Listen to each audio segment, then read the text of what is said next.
All right, let's get it. Today's transmission is a story.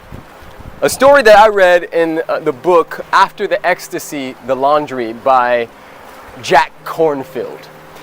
In this book, Jack shares a story that he heard from an actual woman who went through this. I believe about 10 to 15 years ago, there was a woman whose son was murdered.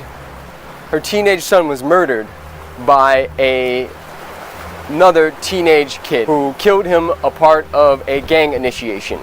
And the kid went to trial, and at the trial, after the judge gave the verdict, which was a particular amount of years, the woman stood up in the trial, and as they were walking the little kid out, she said, "I'm going to kill you."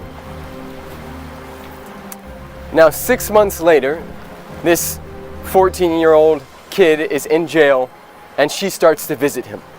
She starts to bring him money and talk to him and give him money for snacks and cigarettes and whatever else he's using it for. And there's a point where a few years go by and she realizes that he's about to get out. And she's been visiting over and over again and just really befriending this kid. And she asks him, I see that not many people ever come visit you. Do you have any family? And he says, "No, I'm an orphan." And she says, "Okay, well, do you have any plans on getting a job when you get out?" And he says, "No." And so she sets him up with a job at one of her friend's shops. And she says, "Listen, do you have a place to stay when you get out?" And he says, "No." She says, "Okay, well, while you get back on your feet, I'm going to have you come stay with me." And so the kid gets out and he stays with her. And he lives with her, and he's doing this job, and he's eating her food, and he's staying in her house. And one day, she calls him into the kitchen.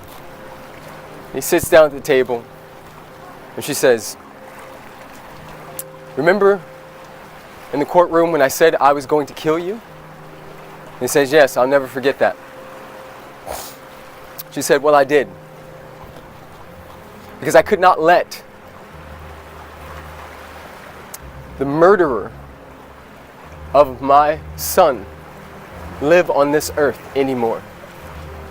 And so I sought out to forgive you and the world for what happened to my son, and to kill that part of you that could hurt another like that. And so since the killer is dead and my son is dead, I would like to adopt you, if you would let me be your mother and have you live here with me." And the little boy said yes, and that became his mother. Now the moral of the story is, you can't get ahead while you're trying to get even.